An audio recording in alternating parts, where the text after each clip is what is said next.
Hello दोस्तों, नमस्कार। मैं सुरजीत सिंह स्वागत करता हूं आप सभी का आपके अपने यूट्यूब चैनल में, जिसके माध्यम से हम डिस्कस कर रहे हैं यूपी पैट की special GK GS test series को। पार्ट 5 तक इससे पहले हम डिस्कस कर चुके हैं। आज हम डिस्कस करेंगे special GK GS test series की पार्ट 6 को।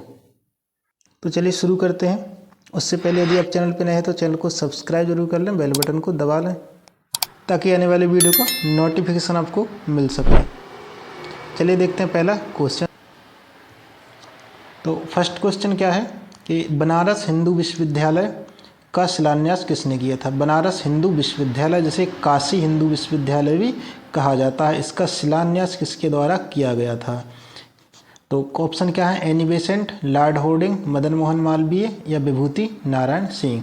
तो करेक्ट आंसर हमारा हो जाएगा बी आंसर, लॉर्ड होर्डिंग द्वारा इसका शिलान्यास किया गया था। और इसकी स्थापना की बात करें तो स्थापना में इसका मदन मोहन मालवीय और एनी बेसेंट को इसमें श्रेय जाता है। मदन मोहन मालवीय द्वारा जो है इसकी स्थापना करवाई गई थी और इसमें एनी बेसेंट जी का भी इसमें सहयोग रहा था। इसकी स्थापना की बात करें तो इसकी स्थापना 1916 में की गई थी, 1960 में। तो हमारा आंसर इसमें क्या हो जाएगा, लॉर्ड होर्डिंग द्वारा इसका शिलान्यास किया गया था। करेक्ट आंसर हमारा हो जाएगा इसमें बी आंसर। बढ़ते हैं नेक्स्ट क्वेश्चन की ओर। नेक्स्ट क्वेश्चन है ब्रिटिश शासनकाल में किस चार्टर अधिनियम के तहत भारत में सिविल सेवकों की खुली प्रतियोगिता व्यवस्था का आरंभ किया गया था। देखिए, खुली प्रतियोगिता से तात्पर्य है कि इसमें भारतीयों को भी शामिल कर लिया गया था, यानी कि इस एक्ट के तहत अब भारतीय भी सिविल सेवक बन सकते थे। तो किस अधिनियम के तहत हुआ था, आंसर आपका हो जाएगा 1853 का चार्टर एक्ट। डी आंसर आपका सही आंसर हो जाएगा 1853। देखिए 1833 में इसको प्रारंभ करने का एक प्रयास किया गया था, लेकिन बोर्ड ऑफ डायरेक्टर्स ने इसका विरोध किया था, जिसके कारण इसको लागू नहीं किया जा सका था। 1833 में लागू कब किया गया था, फिर 1853 में इसको लागू किया गया था। और इसके लिए एक 1854 में एक समिति बनाई गई थी, जिसे क्या कहा जाता था, मैकाले समिति। तो मैकाले समिति आपकी संबंधित है सिविल सेवकों की खुली प्रतियोगिता से।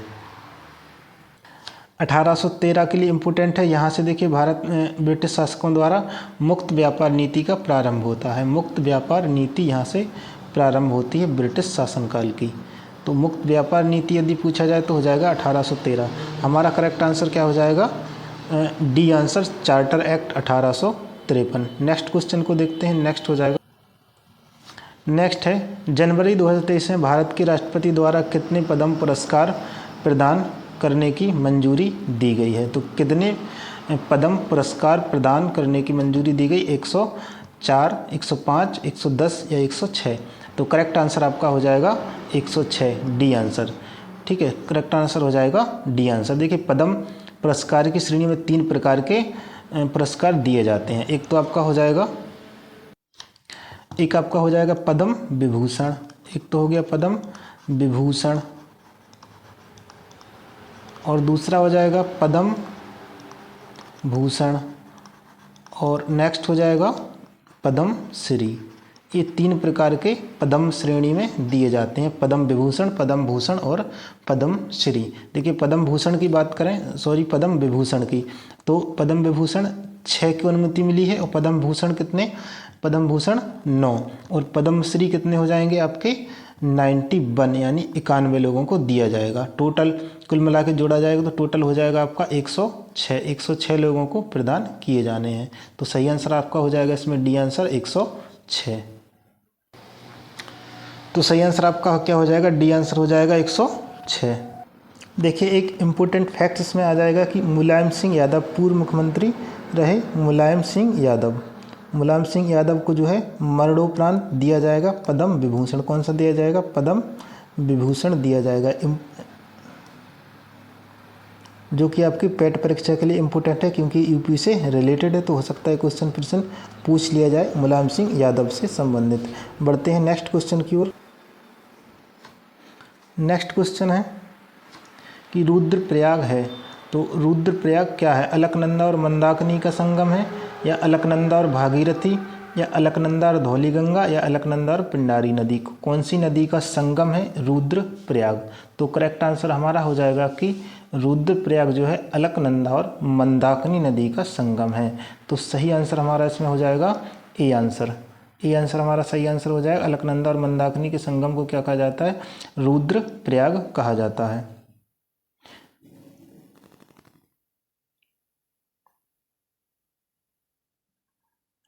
इसको हम आगे समझते हैं। यहाँ से पंचप्रयाग के बारे में। पंचप्रयाग क्या है? देखिए बद्रीनाथ से एक नदी निकलती है। यहाँ मान लीजिए हो जाएगा आपका बद्रीनाथ, बद्रीनाथ, और यहाँ से आपका हो जाएगा केदारनाथ। यहाँ मान लीजिए हो गया आपका केदारनाथ, और यहाँ से आपका हो जाएगा गंगोत्री। तो केदारनाथ ये जो है अलकनंदा, यहाँ से एक नदी निकलती है बद्रीनाथ से अलकनंदा। यहाँ से निकलती कौन सी नदी? अलकनंदा नदी निकलती है।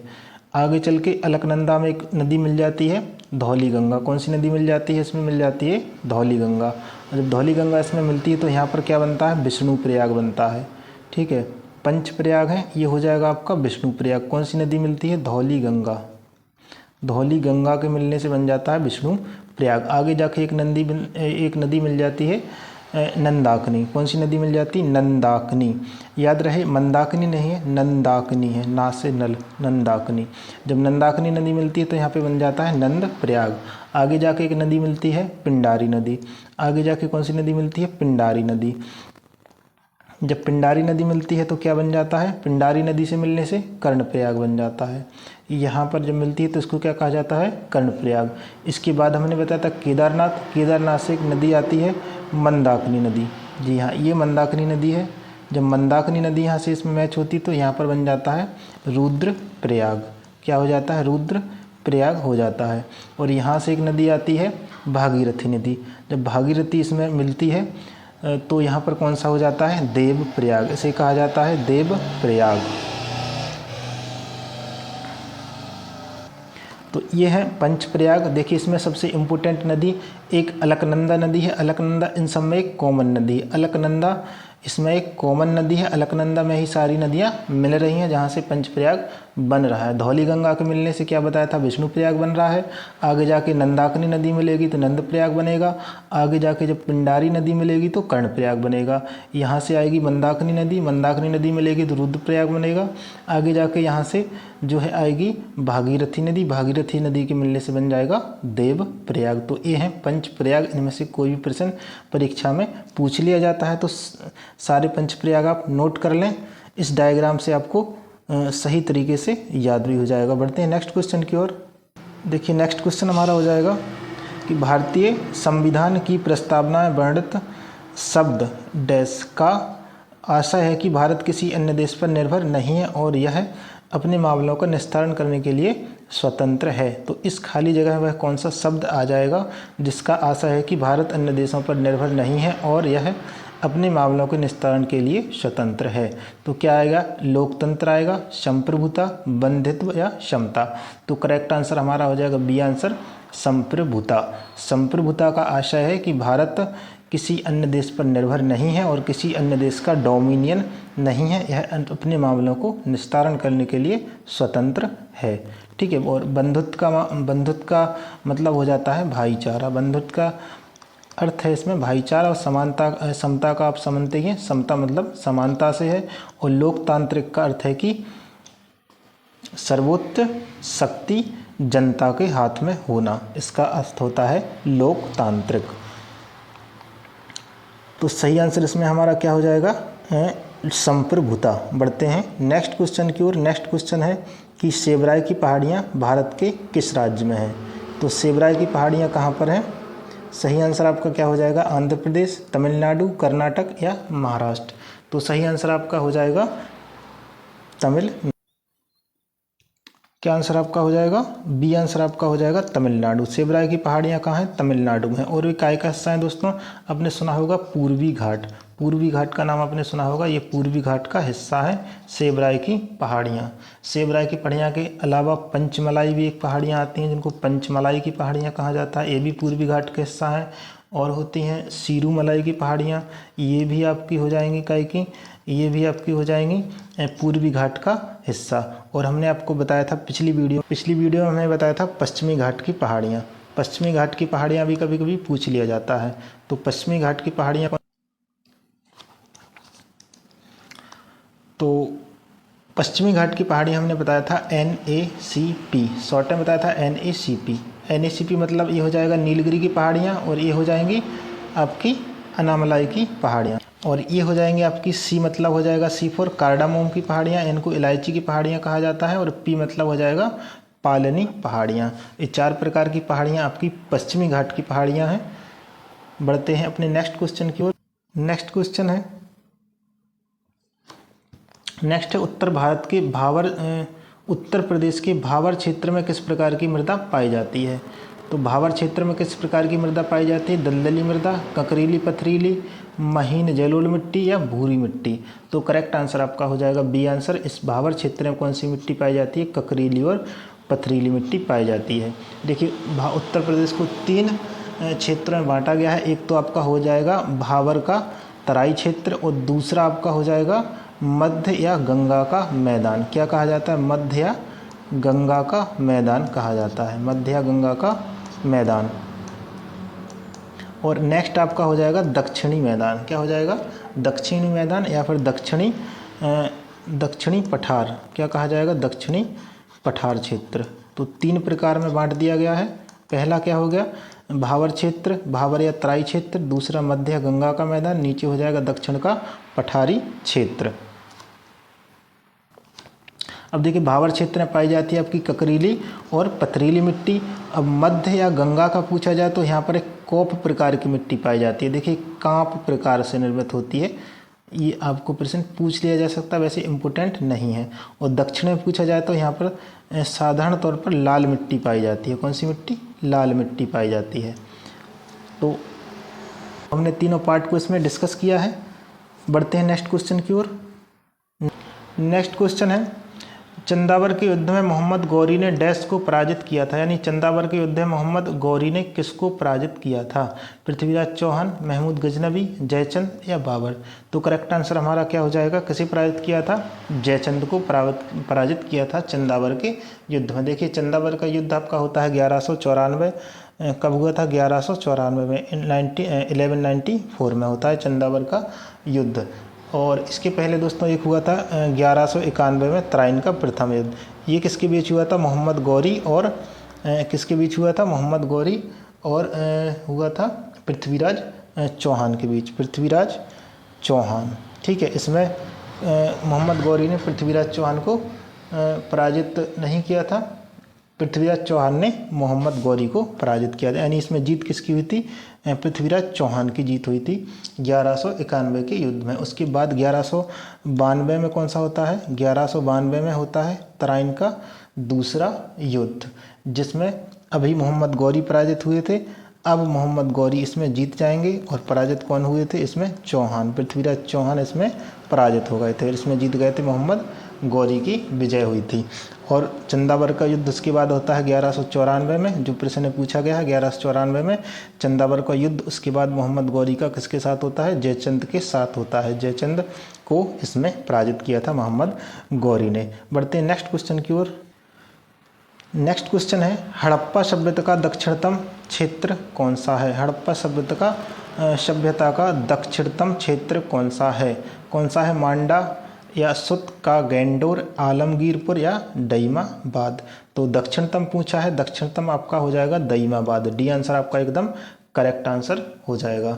देखिए चारों आपके लिए इंपॉर्टेंट है, चारों आपको बता देता हूं दोस्तों। ये आपका हो जाएगा पूरब। पूरब में कौन सा हो जाएगा?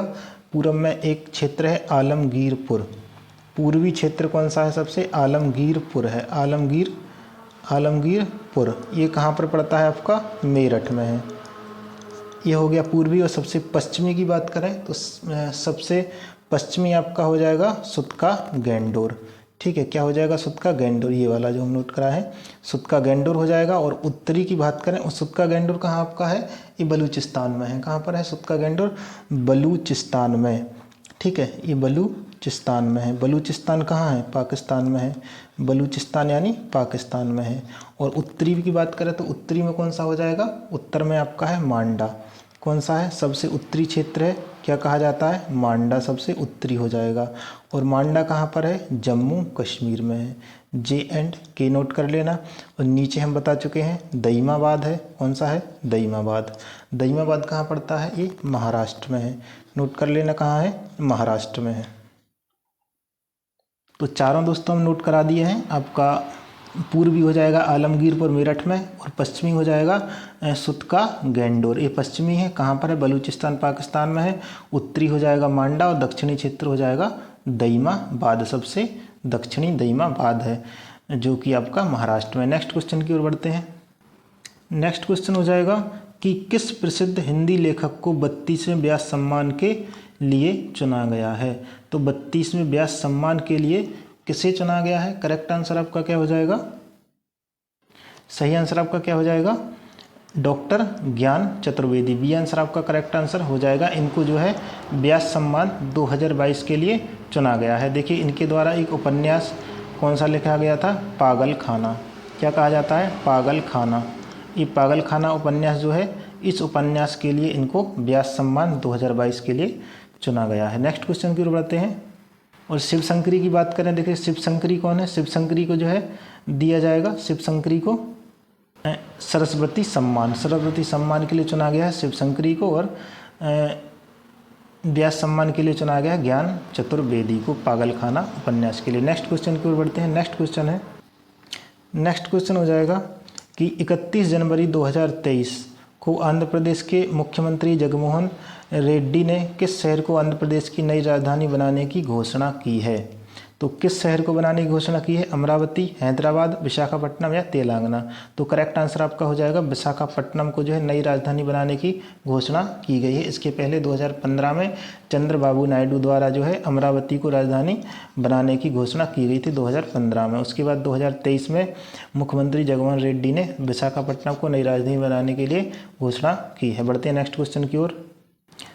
नेक्स्ट क्वेश्चन है 8वीं पंचवर्षीय योजना का कार्यकाल क्या था? तो 8वीं पंचवर्षीय योजना पूछी गई है 1985 से 90 या 92 से 97 या 97 से 2000 या 2002 से 2007। तो 8वीं पंचवर्षीय योजना आपकी कहाँ से कहाँ तक हो जाएगी? 8वीं हो जाएगी 1992 से 1997 तक। सही आंसर आपका हो जाएगा बी आंसर 92 से 97। और 1985 से 90 आपकी हो जाएगी 7वीं। पहला ऑप्शन काय का हो जाएगा? ये आपकी हो जाएगी 7वीं, और ये हो जाएगी आपकी 8वीं। और 1997 से 2002 की बात करें तो ये आपकी हो जाएगी 9वीं पंचवर्षीय योजना। और 2002 से लेकर 7 तक ये आपकी हो जाएगी 10वीं पंचवर्षीय योजना। तो 4 पंचवर्षीय योजना जो इम्पोर्टेंट हो सकती हैं आपकी। बढ़ते हैं नेक्स्ट क्वेश्चन की ओर। नेक्स्ट क्वेश्चन हमारा है भारतीय लघु उद्योग विकास बैंक सिडबी का मुख्यालय कहाँ पर है? भारतीय लघु उद्योग विकास बैंक, इसको क्या कहा जाता है? Small industry development bank of India इसकी फुल फॉर्म हो जाएगी। ऑप्शन क्या हो जाएगा? मुंबई, दिल्ली, लखनऊ या भोपाल? तो करेक्ट आंसर आपका हो जाएगा लखनऊ। सिडबी का मुख्यालय कहाँ पर है आपका? लखनऊ में है सिडबी का मुख्यालय। इसकी स्थापना की बात करें तो इसकी स्थापना अप्रैल 1990 कब हुई थी? 1990 में, 1990 में इसकी स्थापना हुई थी।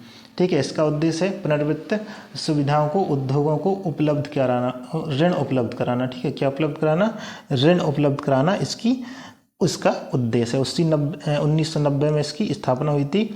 इसका मुख्यालय कहाँ हो जाएगा? लखनऊ हो जाएगा।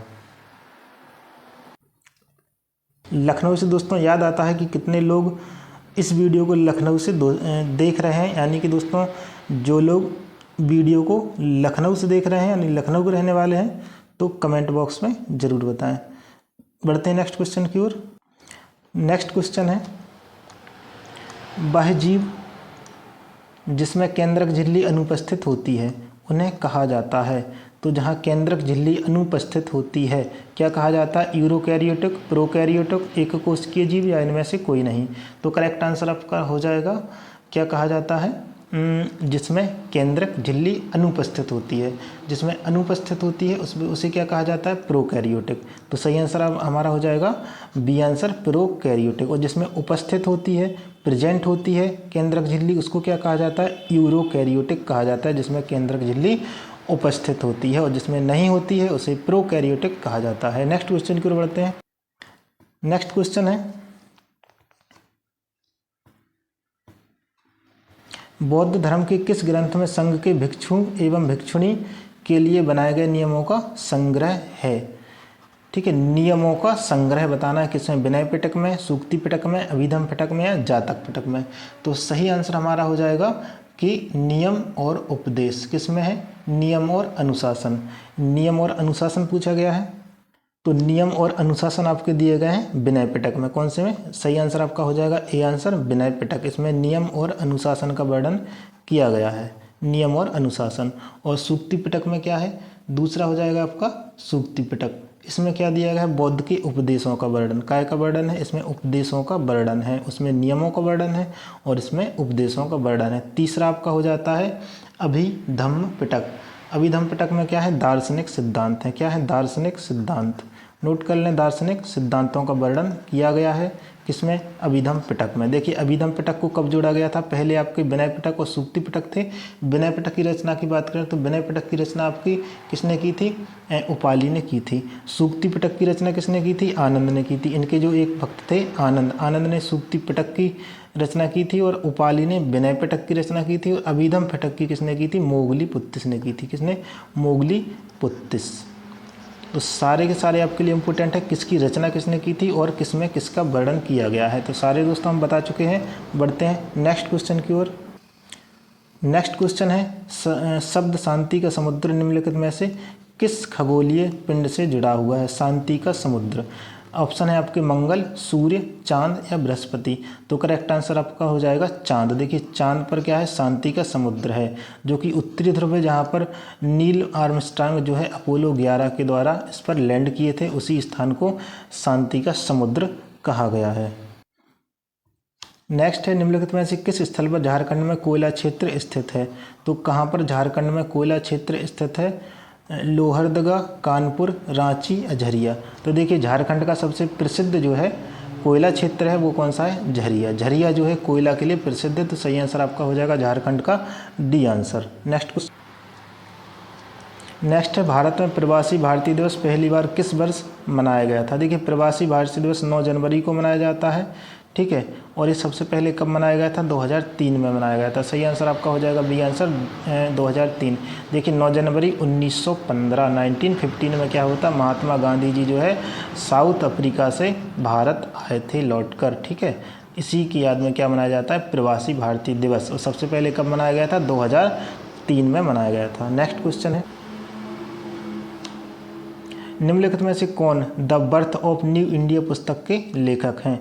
तो बर्थ ऑफ न्यू इंडिया पुस्तक के लेखक कौन हो जाएंगे, Annie Besant, John Milton, Manik Bandopadhyay, Jawaharlal Nehru. Correct answer हमारा हो जाएगा एनी बेसेंट। एनी बेसेंट द्वारा पुस्तक लिखी गई थी the birth of new India. Next question है, नेक्स्ट हो जाएगा 1528वें चंदेरी के युद्ध में किसकी हार हुई थी। तो चंदेरी के युद्ध में दोस्तों किसकी हार हुई थी।